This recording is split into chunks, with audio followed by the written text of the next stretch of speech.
আমি সামনে একটা সহকারী শিক্ষিকা শরীফপুর সরকারি পাইলট উচ্চ বিদ্যালয়। আশা করি ছাত্রছাত্রীরা সবাই ভালো আছো। আমিও আল্লাহর রহমতে তোমাদের দোয়ায় ভালোই আছি।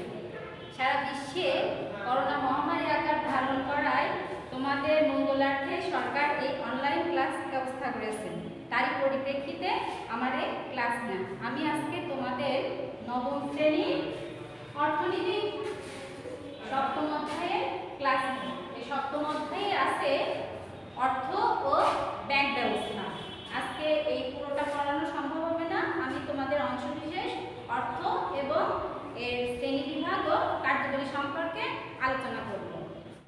তাহলে আমরা দেখব যে অর্থ কি।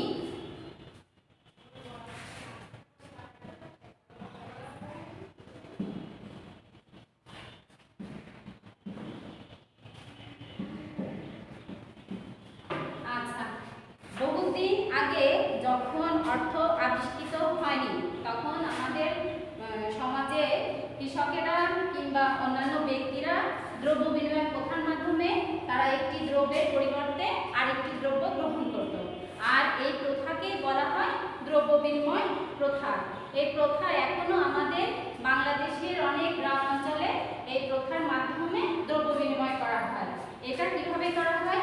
যেমন একটা কৃষক তার ফসলের পরিবর্তে তাদের কাছ থেকে কাপড় সংগ্রহ করত, জেলে তাদের মাছের পরিবর্তে তোমার কামার কুমোরের কাছ থেকে হাড়ি পাতিল সংগ্রহ করত। এইভাবে একটা জিনিসের পরিবর্তে আর একটা জিনিস বিনিময় করে তারা চলত। কিন্তু এই দ্রব্য বিনিময় প্রথা আমাদের দেশে বেশি দিন চলতে পারেনি, কারণ এই প্রথার মাধ্যমে দ্রব্য বিনিময় করতে গেলে অনেক অসুবিধার সম্মুখীন হতে হয়। এই অসুবিধা দূর করার জন্য আস্তে আস্তে অর্থের আবির্ভাব ঘটে। কারণ অর্থ হলো কি? অর্থ আধুনিক অর্থনীতিতে অর্থ হলো বিনিময়ের সর্বজন স্বীকৃত একটা মাধ্যম। এই অর্থ তোমার সঞ্চয়ের বাহন, বিনিময়ের মাধ্যম, মূল্যের পরিমাপক এবং ঋণের ভিত্তি হিসাবে কাজ করে। তাহলে উপরোক্ত আলোচনার মাধ্যমে আমরা বুঝতে পারি যে অর্থটা কি। অর্থ হলো এমন একটি বস্তু যা দ্বারা বিনিময়ের মাধ্যম, সঞ্চয়ের মাধ্যম আর ঋণের ভিত্তি হিসাবে কাজ করে, সেটাই হলো অর্থ। এই অর্থ বিভিন্ন দেশে বিভিন্ন নামে পরিচিত। যেমন আমাদের বাংলাদেশি অর্থটা হলো তোমার টাকা নামে পরিচিত। আমাদের পার্শ্ববর্তী দেশ ভারতে এটা রুপি নামে পরিচিত, যুক্তরাষ্ট্রে এটা ডলার নামে পরিচিত এবং ইউরোপের বিভিন্ন দেশে এটা ইউরো নামে পরিচিত। এই গেল আমাদের অর্থ। এবার আমরা জানবো যে অর্থের শ্রেণী বিভাগগুলো কি কি। এটা আমরা একটু ছকের মাধ্যমে দেখব। প্রথমত অর্থকে দুই ভাগে ভাগ করা যায়।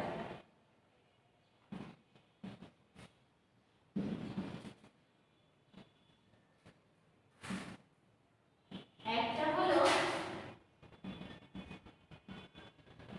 ধাতব মুদ্রা, আর একটা হলো কাগজি নোট।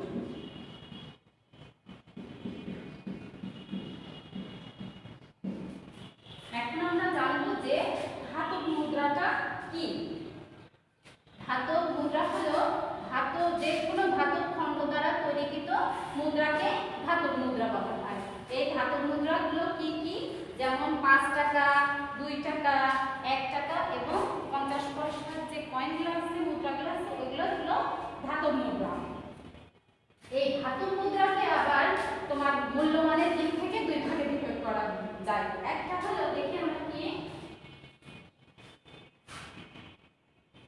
একটা হলো প্রামাণিক মুদ্রা আর একটা হলো তোমার প্রতীক মুদ্রা।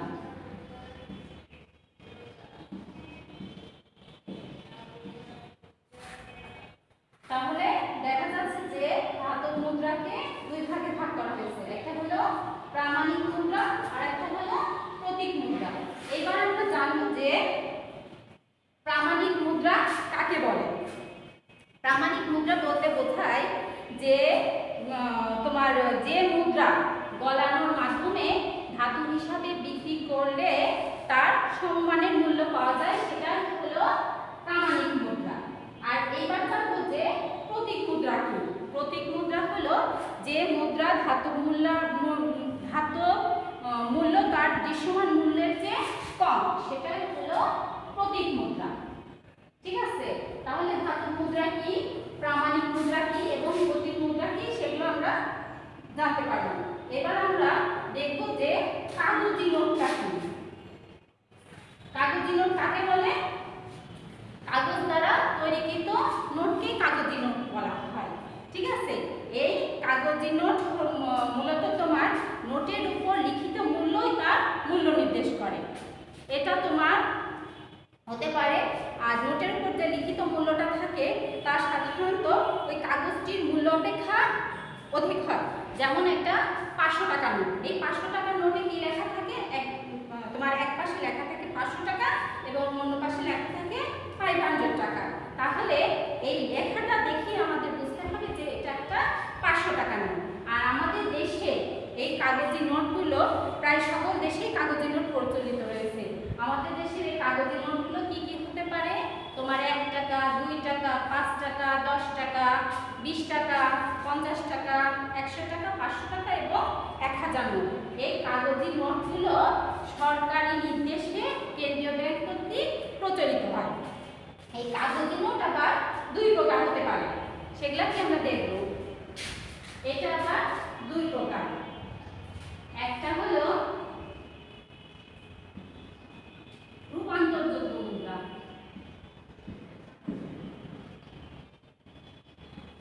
রূপান্তরযোগ্য, আর একটা হলো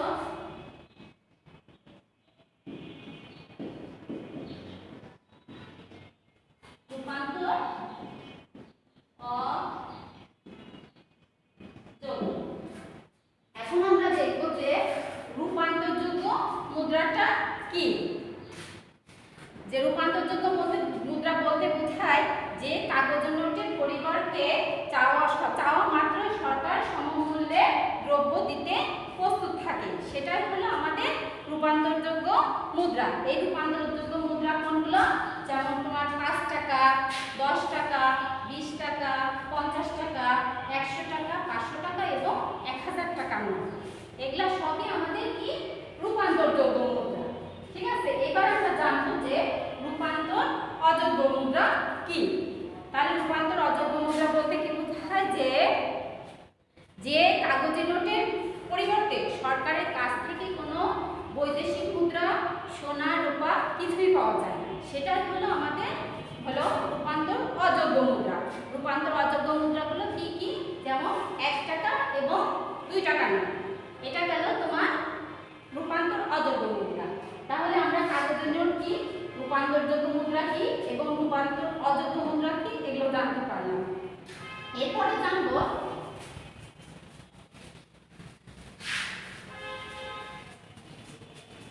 যে বাধ্যবাধকতার দিক থেকেও আবার অর্থকে 2 ভাগে ভাগ করা যায়। সেটা কি? একটা হলো তোমার বিহিত অর্থ। বিহিত অর্থ। আর 2 নাম্বারটা কি? ব্যাংক হিসাব। ব্যাংক হিসাব বা ব্যাংক সৃষ্ট অর্থ। ঠিক আছে, তাহলে তোমার ইসের দিক থেকে, গ্রহণের বাধ্যবাধকতার দিক থেকে অর্থকে 2 ভাগে ভাগ করা যায়। একটা হলো বিহিত অর্থ আর একটা হলো ব্যাংক হিসাব বা ব্যাংক সৃষ্ট অর্থ। এখন আমরা জানবো যে বিহিত অর্থটা কি। বিহিত অর্থ যে অর্থ সরকারি আইন দ্বারা প্রচলিত হয় তাকে বিহিত অর্থ বলে। এই বিহিত অর্থ তোমার সরকারি নির্দেশে কেন্দ্রীয় ব্যাংক কর্তৃক পরিচালিত হয়। এটা তোমার কাগজি নোট এবং ধাতব মুদ্রা নিয়ে গঠিত। এখন আমরা জানবো যে এই বিহিত অর্থের শ্রেণীবিভাগগুলো কি কি। বিহিত অর্থকে আবার 2 ভাগে ভাগ করা হয়েছে।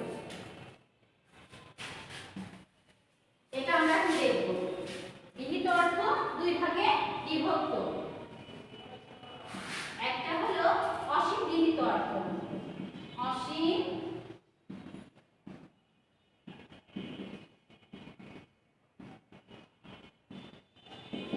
আর আরেকটা হলো তোমার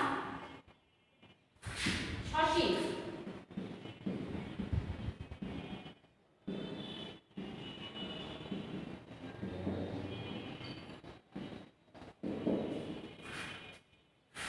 এখন আমরা দেখব যে অসীম বিহিত অর্থ কি। অসীম বলতে কি বোঝায়? অসীম বলতে বোঝায় যার কোনো সীমারেখা নেই। হ্যাঁ, অসীম।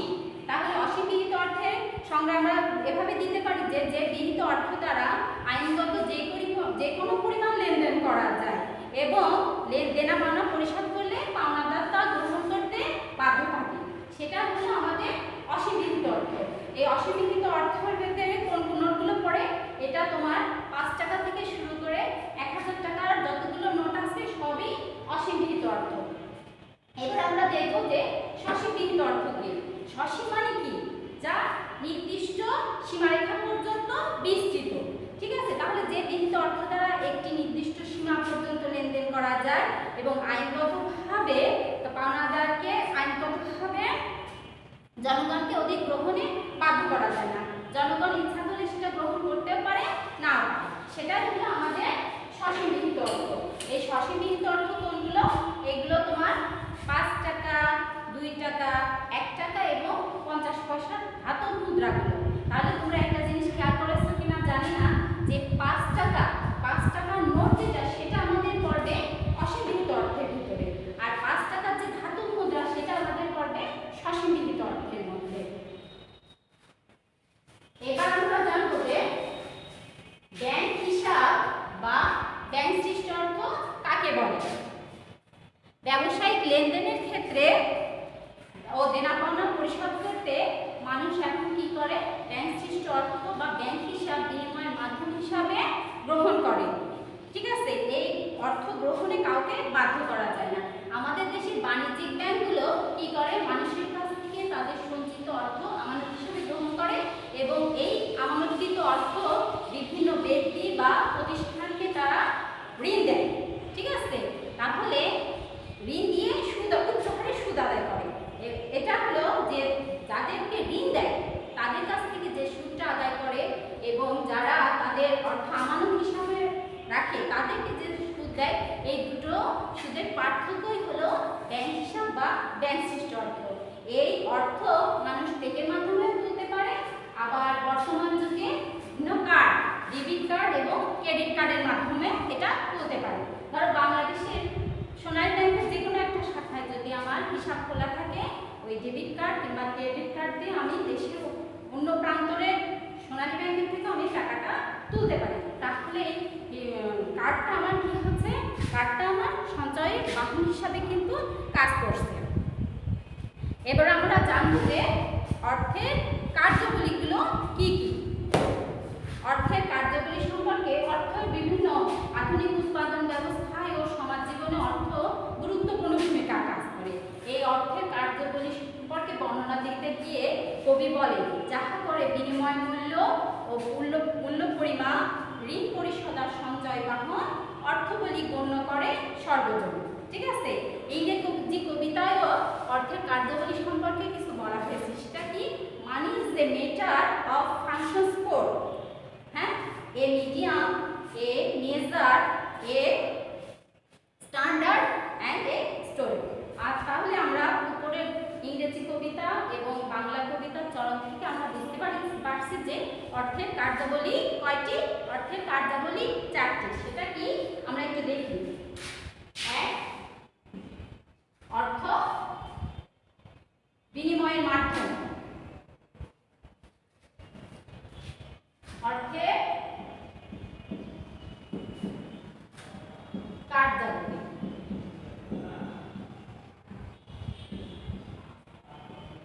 কি কি? 1, অর্থ বিনিময়ের মাধ্যম,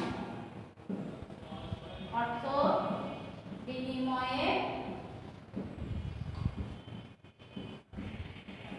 মাধ্যম।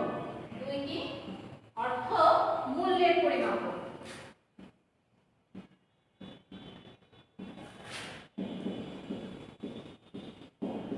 3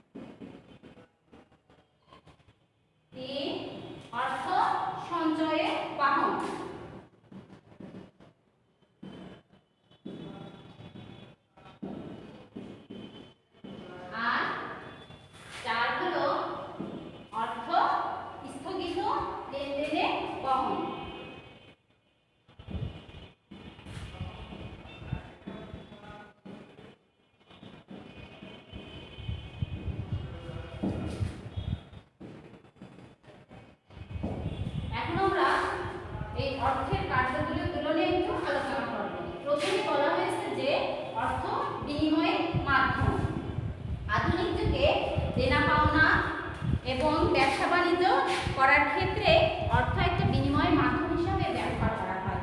কিভাবে? যে একজন বিক্রেতা তার দ্রব্যের পরিবর্তে ক্রেতার কাছ থেকে কি আদায় করে? অর্থ গ্রহণ করে। আবার একজন ক্রেতা তার অর্থের বিনিময়ে বিক্রেতার কাছ থেকে দ্রব্য গ্রহণ করে। এভাবে দেখা যায় যে অর্থের মাধ্যমে অর্থ বিনিময়ের মাধ্যম হিসাবে ব্যবহার করা হয়। আর এই অর্থ বিনিময়ের মাধ্যম হিসাবে ব্যবহার করাটাই সবচেয়ে সুবিধা ও নিরাপদজনক। এবার আসছে যে অর্থ মূল্যের পরিমাপ। যেমন বলা যায় যে দৈর্ঘ্যের একক মিটার, ওজনের একক কিলোগ্রাম, আর তোমার পণ্য ও সেবার মূল্যের একক হলো অর্থ। ঠিক আছে?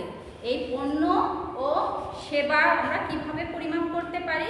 এটা আমরা পরিমাপ করতে পারি যে ধরো একটা ডাক্তার, তার কাজ হলো কি? রোগী দেখার মাধ্যমে তার সেবা দান করা। এই সেবার বিনিময়ে কিন্তু সে রোগীর কাছ থেকে ফিস আদায় করছে। যদি সেই ফিসের পরিমাণ হয় 500 টাকা, তাহলে তার সেবার মূল্য হলো 500 টাকা। আর ধরো একটা পণ্য আমি বাজার থেকে কিনছি, সেটার দাম হলো 50 টাকা, তাহলে আমি যদি বলি যে ওই 50 টাকার হলো ওই মূল্যের পরিমাপ। বুঝতে পারছো? তাহলে কি হচ্ছে যে অর্থ এইভাবে মূল্যের পরিমাপক হিসাবেও কাজ করছে। এরপরে আসছে কি? যে সঞ্চয়ের বাহন। অর্থ সঞ্চয়ের বাহন হিসাবেও কাজ করে। দ্রব্য বিনিময় প্রথার সময় মানুষ কি করতো?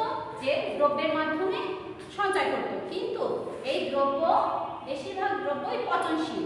এই দ্রব্যের মাধ্যমে তোমার হলো সঞ্চয় করাটা নিরাপদ না। এই কারণে মানুষ কি করে? বর্তমানে তার উপার্জিত আয়ের সমস্তটাই তার ভোগের জন্য ব্যয় করে না, কিছুটা সে ভবিষ্যতের জন্য সঞ্চয় করে। এই সঞ্চয়টা কিভাবে করে? অর্থের মাধ্যমে করে। হ্যাঁ, অর্থের মাধ্যমে সঞ্চয় করা নিরাপদ এবং স্থায়ী।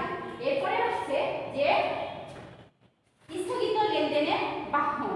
ঠিক আছে? স্থগিত লেনদেন বলতে ভবিষ্যৎ দেনা পাওনাকে নির্দেশ করে। এসব দেনা পাওনার হিসাব নিকাশ কি হয়? অর্থের মাধ্যমে করা হয়। যেমন অর্থের মাধ্যমে ঋণ গ্রহণ করা হয়, আবার অর্থের মাধ্যমে তোমার ঋণ প্রদান করা হয়। এর ভিত্তিতে অর্থনৈতিক কর্মকাণ্ড সুষ্ঠুভাবে চলতে পারে। তাহলে এবার তোমরা বুঝতে পারছো যে অর্থের কার্যগুলিগুলো কি কি।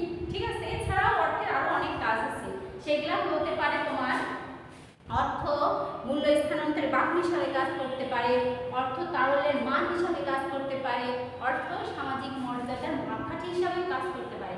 আজকাল আমাদের সমাজে দেখবা যে যাদের টাকা বেশি তাদের মানটাও বেশি। তাহলে টাকার মাধ্যমেই কিন্তু এখানে সামাজিক পদমর্যাদাটা মাপ করা হচ্ছে। ঠিক আছে? তাহলে আমি যেটা পড়ালাম সবাই আশা করি বুঝতে পেরেছো, এবং যদি কারো বুঝতে সমস্যা হয় তাহলে আমাকে জিজ্ঞাসা করতে পারো। আমি চেষ্টা করব তোমাদের সমস্যার সমাধানগুলো দেওয়ার। তাহলে আজকে বাড়ির সবাই খাতা বের করে এবং বাড়ির কাজটা লিখে নাও। বাড়ির